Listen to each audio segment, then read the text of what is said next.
কিছু অল্প পানির মাছ না, যদি বেশি পানির মধ্যে যায় না, খালি এইভাবে ছুটাছুটি করে।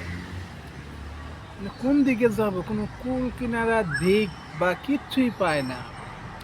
তো তখন বেশি দৌড় পারতে কি করে জানো? তখন ওই যে বড় রাঘব বল মাছের মুখের ভিতরে ঢুকে যায়, মানে ওই মাছের খাদ্য হয়ে যায়।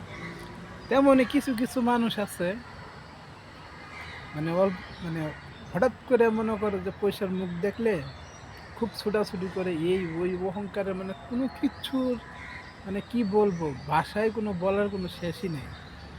তো তারা কি হবে লাস্টের দিক দিয়া, ওই যে আবার আগের জায়গা টুস করে নেমে যাবো।